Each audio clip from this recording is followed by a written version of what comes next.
Good afternoon, everybody. Good to see all of you. With President Trump as commander-in-chief, the world is a much safer place. After decades in which past presidents coddled and enabled the world's leading state sponsor of terrorism, President Trump finally ended the immediate threat of a nuclear Iranian regime.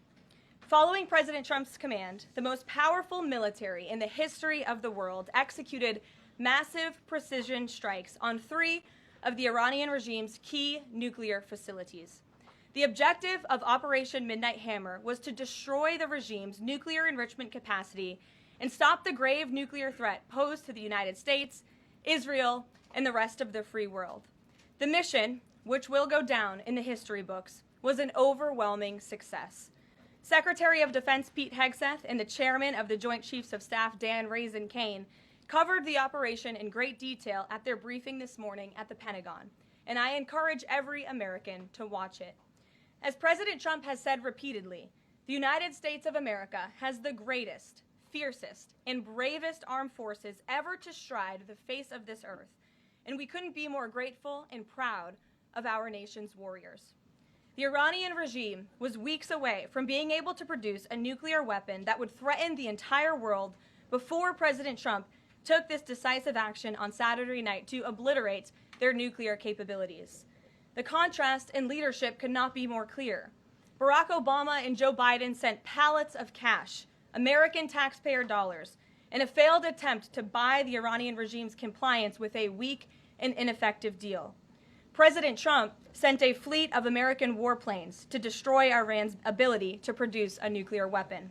The United States and the entire world are safer because of this president's decisiveness. Despite agenda-driven leaks by the fake news media aimed at undermining this incredible accomplishment achieved by President Trump and our brave fighter pilots, there is broad consensus emerging already that Iran's nuclear capabilities were indeed destroyed. The United States, Israel, the United Nations, and even Iran all agree they can no longer build a nuclear weapon. So why did the president immediately turn to obliterating after the Iranian nuclear threat? Securing peace. Within 48 hours of the devastating strike, President Trump and his team brokered a historic ceasefire between Israel and Iran and officially ended the 12-day war. The Middle East is now shifting away from chaos and bloodshed and moving toward the beginning stages of a new era of peace and stability that President Trump has long called on them to achieve. This was unthinkable at this time last week, and this is what peace through strength looks like.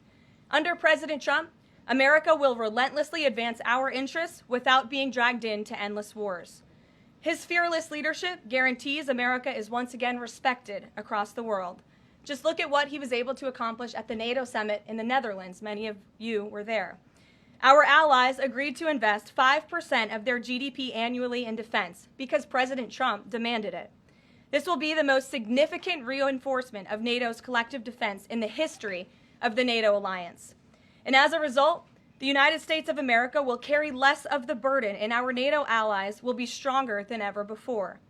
As NATO Secretary General Rutte put it, for too long, one ally, the United States, and our taxpayers, I may add, carried too much of the burden of that commitment. And that changes today. President Trump made this change possible. We will produce trillions more for our common defense to make us stronger and fairer by equalizing spending between America and our allies. This is the Trump effect. This is what the president meant when he declared that America is back. Now, back here at home, Americans are paying much cheaper prices for gasoline this summer, as both the Wall Street Journal and the New York Times pointed out today. Here's how the Wall Street Journal put it. Hitting the road this summer won't bring as much of a big hit to your wallet. The national average for a gallon of regular gasoline is about 23 cents cheaper than this time last year. Analysts say plentiful supply is expected to keep prices down in the coming months. These are the cheapest gas prices at this point of the summer since 2021. And despite all the doom casting from liberal pundits, oil prices on Tuesday were lower than before the Israel-Iran conflict began. As President Trump continues to unleash American energy, our country will have even more efficient, reliable, and affordable energy to protect our national security and fuel our people. Later this afternoon here at the White House, the president will host a One Big Beautiful event in the East Room to rally Republicans to get the One Big Beautiful bill across the finish line. At that event, he will be joined by everyday Americans from across the country who will massively benefit from the common sense policies and provisions within this bill. This is the largest tax cut for working and middle-class Americans in history, and it's going to put more money into the pockets of hardworking Americans. Families will see an average increase in take-home pay of more than $10,000 per year. Americans earning between $30,000 and $80,000 per year will see a 15% tax cut. Overtime and tipped workers will save thousands of dollars annually. And our amazing seniors will receive historic financial relief by reducing the tax burden on their Social Security benefits. Simply put, this bill is going to unlock the golden age of America. And we look forward to continuing to work with the Senate and the House to see this bill on the president's desk for signature by Independence Day. Here in our new media seat today, we have Colin Anderson with the Washington Free Beacon, who will kick off our question and answer. Colin, go ahead. Thank you, Karoline. We reported yesterday on a briefing from the Israeli defense minister in which he said the U.S. and Israel are working together to monitor any attempts from Iran to rebuild their nuclear program, and also that if Iran was to do so, the U.S. and Israel would work together to once again destroy that nuclear program. Is that aligned with the president's thinking? Look, the president, as I said in those opening remarks, Colin, and thanks for being with us today, views the Middle East on its way to peace and prosperity. And the president used strength on Saturday night. The whole world saw that the United States is indeed the most lethal fighting force in the world with those precision strikes on Saturday evening. But the president wants peace. He always has. And right now we're on a diplomatic path with Iran. The president and his team, namely Special Envoy Witkoff, continue to be in communication with the Iranians and especially our Gulf and Arab partners in the region to come to an agreement with Iran. As for our alliance with the State of Israel and that friendship and that partnership between the United States and the State of Israel, I would argue it has never been stronger. And we see a new era in which perhaps some of these Gulf and Arab states can sign on to the Abraham Accords. That was one of the president's most signature accomplishments in his first term, and he'd like to see more of those countries sign on in this second term. And so we look forward to sustaining a long and durable peace in the region, and the president wants to do that through a diplomatic solution. But as he proved on Saturday night, he's not afraid to use strength if we need to do it. Gabe. Thanks, Karoline. The president mentioned in a Truth Social post that no enriched uranium was moved from Fordow. What about the other two sites, Isfahan and Natanz, and how can the president be so sure that no uranium was moved? Well, what I can assure you is that the United States and our intelligence agencies and Director Ratcliffe and the president's entire national security team were obviously watching these sites very closely in the weeks and the days leading up to the attack on Saturday, which I will add was one of the most secretive and successful operations in United States history. I think many of you in this room would agree with that because none of you in this room knew about the strike on Saturday until it took place. So we were watching closely, and there was no indication to the United States that any of that enriched uranium was moved prior to the strike. From any of the sites? Correct. And then one more thing, Karoline. Next week, the president mentioned that there would be talks with Iran. Didn't mention any details, and Iran has not confirmed them. Can you share any details about any potential talks next week? We don't have anything scheduled as of now, but I spoke to our Special Envoy Witkoff at length this morning, and I can assure all of you we continue to be in close communication with the Iranians and through our intermediaries as well, namely the Qataris, who have been an incredible ally and partner throughout this entire effort. And as I said, this administration is always focused on diplomacy and peace, and we want to ensure we can get to a place where Iran agrees to a non-enrichment civil nuclear program. And there are many other requests that the United States has. Those details continue to really, they're just starting. Of course, the operation was just on Saturday night, but we are in touch. And if there is a meeting, we will let you know as we always do. Brian. Thank you, Karoline. It's two. One on trade. On the July deadline that's coming up for the trade deals, is that deadline still hard and fast for the president, or is he now considering even coming to trade deals after that deadline, and where is he on that going forward? I think the president has been asked this quite a few times by many of you in the media. I've heard him answer it at press conferences and at gaggles. He just spoke about it on Air Force One. The deadline is not critical. The president can simply provide these countries with a deal if they refuse to make us one by the deadline, and that means the president can pick a reciprocal tariff rate that he believes is advantageous for the United States and for the American worker, and he will continue to do that. But as for the deals, our United States Trade Ambassador, Jamieson Greer, I speak to him frequently. He's working very hard, and he has had very good and productive discussions with many of our key trading partners. And on the One Big Beautiful Bill, there's conversations on the Hill right now about the Medicaid cuts. Yeah, I'm curious if the final bill that the president's been talking about comes to him and it has Medicaid cuts in it, will he sign it, or would he rather just Congress do away with those cuts? I think our friends in both the Senate and the House know exactly where the president stands on Medicaid. He wants to get rid of the waste, fraud, and abuse, and they are working to do that in the Senate right now. Jennifer. Follow up on that, on the big beautiful bill, is there enough time for Congress to work through the issues it needs to work through? I'm saying, does the president need to move back his deadline a little bit? We expect that bill to be on the president's desk for signature by July 4th. I know that there was a ruling by the Senate parliamentarian this morning. Look, this is part of the process. This is part of the inner workings of the United States Senate, but the president is adamant about seeing this bill on his desk here at the White House by Independence Day. And then on Israel, is there a date set for the Prime Minister to visit the White House yet? Is he coming in a couple weeks? There isn't a date, but the Prime Minister has expressed interest in coming to the White House to meet with the president and come to Washington. The president is obviously very open to that, but we don't have a date. When we do, we'll let you all know. Kate. The president suggested he was open to sending more Patriot air defense missiles to Ukraine. Is that going to happen, and were there any other assurances that he made directly to Zelensky when they met? I'll let the president speak on that. That was a private conversation between he and President Zelensky, but the meeting was a good meeting, and it was a meeting towards progress, and the president, as he said, repeatedly wants to see this war come to an end, but I'll let him speak on that specific point. And Witkoff yesterday suggested that there would be more countries signing on to the Abraham Accords. What's the timeline on that, and which countries specifically is the administration looking to have sign on? Well, the president is certainly hopeful that more countries in the region will sign on to the Abraham Accords. Again, we want to see a long, withstanding, endurable peace in the Middle East, and that's the way to do it. And when the president met with the new president of Syria, that was one of the requests that he made for Syria to sign on to the Abraham Accords. I don't have a timeline for you, but this administration wants to see that happen, and our partners in the region should know that. Rachel. Thanks so much. Just to follow back up on the meeting that the president mentioned about wanting to have this meeting with the Iranians next week. Clearly there's a willingness here from the administration to want to meet with Iranian officials.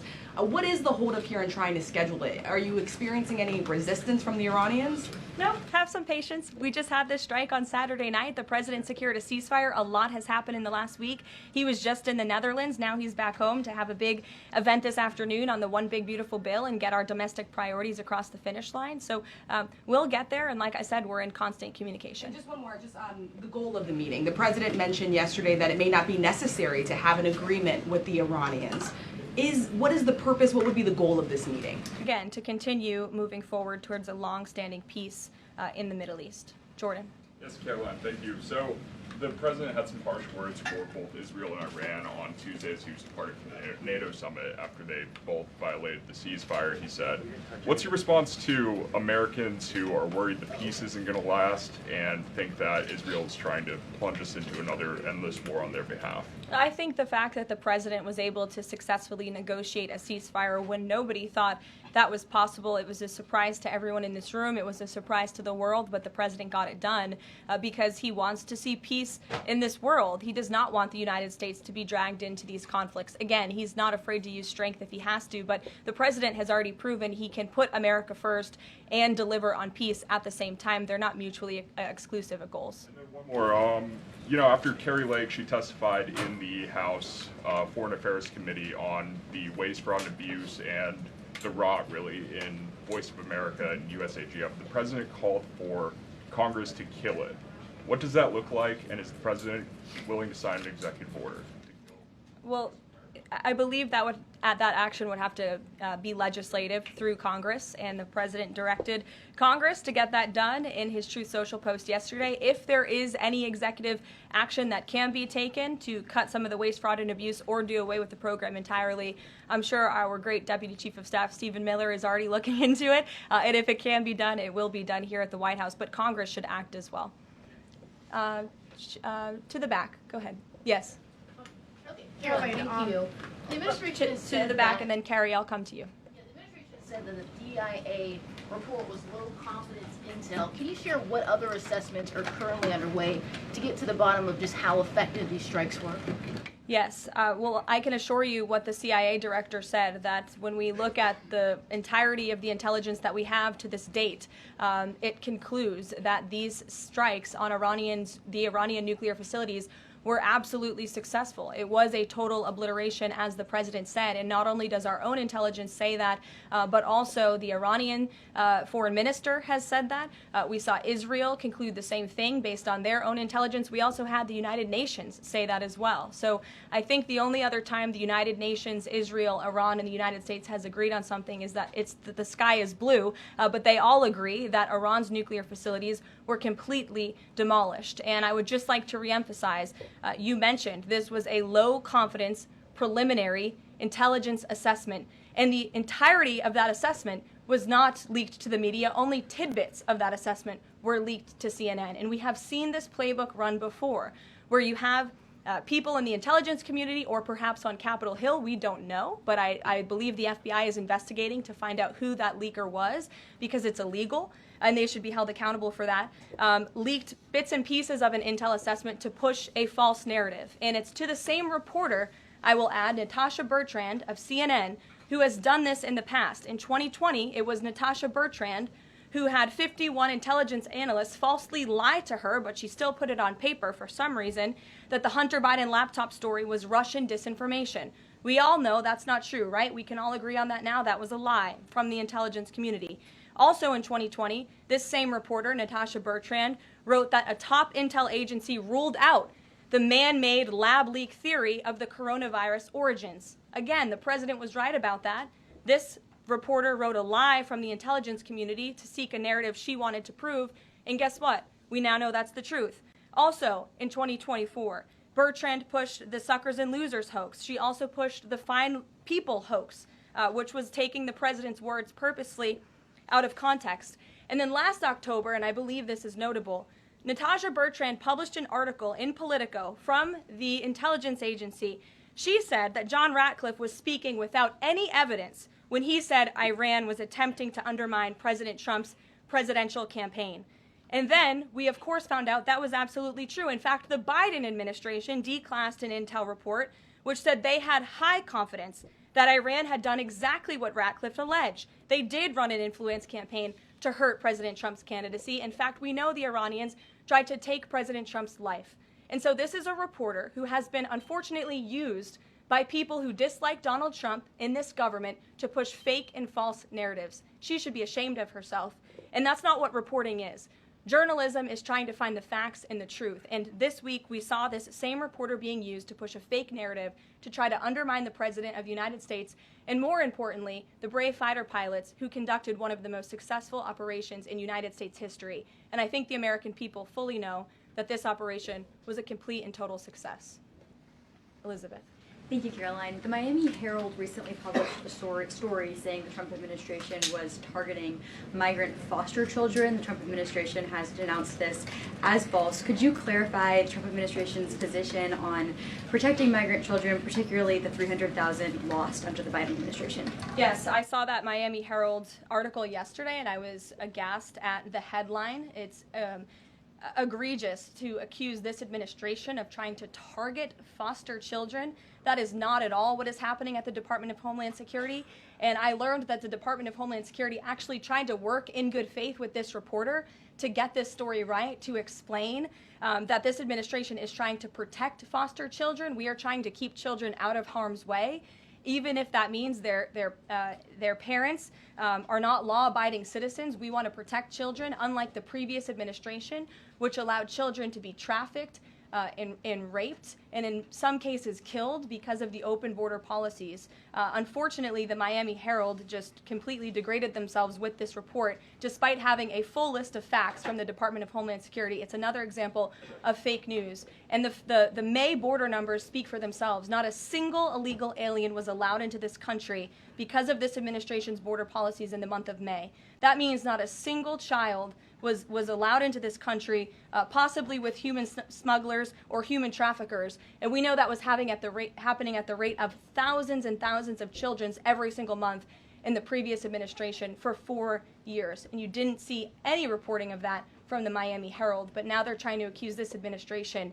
And we tried to give them the facts, and they refused to report them. So thank you for bringing that report to light. Aisha. Good to see you again. You too. I know you were looking for You're this. usually on the Hill. I know, I'm here today. I know you're looking for this leaker. Is it your belief, I know you said earlier you're not sure if it's on Capitol Hill or at the Pentagon, but is it your belief that it might be in Capitol Hill, and how confident are you that you'll find this leaker? Well, I'm not personally looking for the leaker. The FBI is looking for the leaker, so you'll have to ask them in the Department of Justice in terms of this investigation. But leaking top secret classified intelligence is a crime, and people need to be held accountable for that crime. Can I just ask you about how you're going to be limiting intel to Congress? What would you say to lawmakers who say they have oversight privileges, they need this information? This administration wants to ensure that classified intelligence is not ending up in irresponsible hands, and that people who have the privilege of viewing this top secret classified information are being responsible with it. And unfortunately, clearly, someone who had their hands on this, and it was a very few people, few number of people in our government who saw this report, that person was irresponsible with it, and we need to get to the bottom of it, and we need to strengthen that process to protect our national security and protect the American public. Mary Margaret, go ahead. Thank you, Caroline. Sure. You just laid out a lot of different stories about disinformation that Natasha, excuse me, that Natasha Bertrand had pushed during her time at Politico and at CNN. Why would any member of the Trump administration leak anything to her? Well, again, as I just said, we're investigating who that leaker was. It could have been someone in the intelligence community, or it could have been someone on Capitol Hill who had access to this document. The FBI is searching for that person. Go ahead. Thanks, Caroline. The president was And obviously... clearly it was done to undermine the president, to answer your question. And I'm sorry, I really wanted to follow up on that really quickly. Before the strikes on Iran, we saw a number of other leaks about Tulsi Gabbard, the Vice President Vance. Is there an effort to divide the president's team when it comes to these leaks and which reporters they choose? I do believe there's an effort on the outside of this building to try to divide the president's team on the inside, and sometimes you have to look at these headlines and laugh, because I've been in meetings where I know these things are absolutely not true, and again, we do our best here, I believe, to try to push back and correct the record with all of you, but there is fake reporting. That's just the reality of this country, unfortunately, but I can assure you the president's team is strong, especially the national security team. Everyone is very proud of the president, of our commander-in-chief, and of our military for the successful operation that took place on Saturday night. Thanks, Caroline. The president was obviously very pleased with getting his NATO allies to increase defence spending. He's made the same demands of Asia-Pacific allies of the United States, including Australia, where I'm from. How does the NATO result impact negotiations with Asia-Pacific allies? Does it, for say, strengthen the president's resolve to say, well, our NATO allies have done it, now you need to do it too? Yeah, I mean, look, if our allies in Europe and our NATO allies can do it, I think our allies and our friends in the Asia-Pacific region can do it as well. But as for our specific relations in those discussions, I'll let the president speak on those. And can I just ask as well, when he had to leave the G7 early, he missed out on a number of bilateral meetings that were scheduled with other world leaders, including the Prime Minister of Australia. Obviously, President Zelensky, he's managed to meet since then, but are there plans afoot to make up for those meetings with the world leaders that he missed out on? Yeah, I think many of those world leaders understood the situation happening in the Middle East and the urgency and the need for the president to get back to Washington to monitor that situation. And obviously that was the right call, considering the success of not only the operation on Saturday night, but also the ceasefire that the president has since brokered on behalf of not just our country, but the entire world, frankly. But he has made up a couple of those meetings, and he has had direct phone calls with some of those leaders he was supposed to meet with as well. Not all. Ed. Yeah, thanks, Caroline. So to clarify on trade, so what happens to the countries other than China on July 9th? That's a decision for the president to make, and I will let him make it. Okay, and secondly, so now that oil is just about upper $60s a barrel, when's the administration going to start refilling the Strategic Petroleum Reserve? That's, again, a decision for the president to make and our Secretary of Energy. There's no imminent plans to do that, from what I understand. But as you have seen with the plummeting of oil prices in this country, it's because this president and our Department of Energy have really tapped into our resources here, and we have an increase of supply, unlike the previous administration that totally hampered our domestic energy efforts, but totally robbed and drained our strategic petroleum reserves. So when the time is right, the president will make that decision. But right now, we are utilizing the resources that God blessed us with right here in our country to produce energy for our people. One more, if I could, on the One Big Beautiful Bill. Does the president believe the parliamentarian of the Senate should be removed? I haven't spoken to him about that, and I'll let him speak on it. However, again, he knows this is part of the process and the inner workings of the Senate, and he wants to see this bill done, and he remains very much engaged in these conversations and in this process with lawmakers in both the Senate and the House side, and the whole White House does as well. In the back. Yes, Libby. Thank you, Caroline. Earlier today, the president stated that these photos out of Fordo that were showing nuclear materials being removed, suspected of showing that, were just concrete workers. What intelligence is that based upon? Look, the president shared that statement with all of you, and I already answered the question about whether uranium was moved prior to the strike, and the answer is no. Is there a chance that the DIA report becomes public at any point? I don't think this administration is going to get into the habit of sharing classified, top-secret information. Those classifications exist for a reason, and I wish everyone who had the privilege of looking at these documents would respect that. Daniel? Thank you, Caroline. You've been emphatic that the president's expectations for the One Big Beautiful Bill to hit that July 4th deadline. You had a big meeting on Capitol Hill yesterday with the Republican Study Committee. Did you walk away from that meeting pleased with what you heard? Did it bolster your confidence that Congress is able to meet that the expectation of the president? Yes, I did. The camaraderie at the Republican Study Committee was great. Members, expressed, their feelings about the bill, but as we saw, the bill passed through the House, despite many people believing it could not. So the House is ready to receive this bill back from the Senate so they can pass it and bring it to the president's desk. So it was a great meeting, and Republicans are very unified. And we also talked about the mayoral race in New York City and how the victory of the Democratic primary candidate really shows how far left and unhinged the Democrat Party has become. And Republicans truly are on the right side of every issue in this country. We are on the side of no men in women's sports, on the side of low taxes, secure borders. So that was the topic of discussion. And the unity was strong and the camaraderie was high. And I know everyone looks forward to being here at the White House for the bill signing next week. Sure. Thanks, Caroline. The Supreme Court ruled this morning that South Carolina is allowed to deem Planned Parenthood as not a qualified health care provider, and that will block it from receiving Medicaid funds. Does the White House have a statement on that ruling, and would the president support a standalone bill from Congress to defund Planned Parenthood at a federal level rather than letting each state determine it?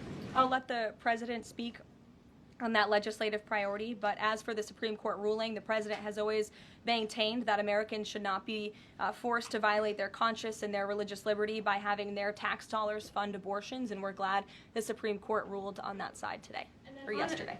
Then on Iran, but on a domestic matter, in January, President Trump revoked security details for several former administrations, including Mike Pompeo, Mark Milley, and John Bolton. Given the heightened tensions with Iran right now, is he considering restoring those security details? That's not under consideration right now. Fran. If I could follow up on trade, and then I have a question about the bill as well. Are you saying at this point that there's no plans to extend that July 8th and July 9th deadline? I mean, especially with everything that's been going on from Iran to the tax bill on Capitol Hill, is that under consideration at all at this point? Perhaps it could be extended, but that's a decision for the president to make. And as far as the bill itself goes, since the president has been back, what has he been doing beyond the event that he's having later today to try and get wobbly senators on board? Is he making phone calls, twisting arms? Is he having some people over to the White House? Can you tell us more about that effort? There have been meetings at the White House this week. I saw some senators rolling out of the Oval Office the other day, and the president remains on the phones talking to his friends in the Senate when necessary, and when they call, he picks up the phone. And I think that's why they greatly trust and respect his leadership. And we're having that big event later this afternoon at 4 o'clock. I would encourage you all to tune in. We're going to have some great everyday Americans who are in attendance. We'll have some tipped delivery drivers. I think we're going to have a barber from the great state of Arkansas here in attendance. We're going to have some law enforcement officers, some Border Patrol agents, and Tom Homan will be speaking as well. So the point of this event is to show the American people how this bill works for them and how there are provisions in this bill that will change their lives. Can you tell us which senators you saw rolling out of the Oval Office? I'll let the president speak on that if he wish. I don't share details about his private meetings without his permission. Emily, go ahead. Today, the Justice Department announced it was opening an investigation into employment discrimination at the University of California, alleging they had race and sex-based quotas. Federal law bars hiring somebody based on their race or sex, but do you also object to universities working harder to make sure they have a diverse group of candidates to consider, and do you expect more investigations like this from DOJ? I have not seen that investigation from the Department of Justice, but I can certainly check in. What I can tell you, it's the position of this president that we want to restore a merit-based society and culture in the United States of America where people are not hired nor are they promoted based on their color of their skin or their gender. The president wants people to be hired in the workforce because of their merit and their skill, and I think most Americans agree with that. I'll take one more. Carrie, because I promised you earlier. So the Ayatollah Khomeini came out and said that Iran will, quote, never surrender to the U.S. That being said, what remains to do with the possible responses from Iranian proxies in the region and even in the U.S.? Look, we saw the Ayatollah's video, and when you have a totalitarian regime, you have to save face. I think any common sense, open-minded person knows the truth about the precision strikes on Saturday night. They were wildly successful, and it's what led to the ceasefire agreement between Israel and Iran, which the president is very grateful for. And the United States of America remains prepared to defend our assets and our personnel in the region. And again, I would just emphasize the success of the strike that took place on Saturday night, and the world is a safer place because of it. Thanks, guys, for coming today, and you'll see the president at 4 o'clock. Thanks.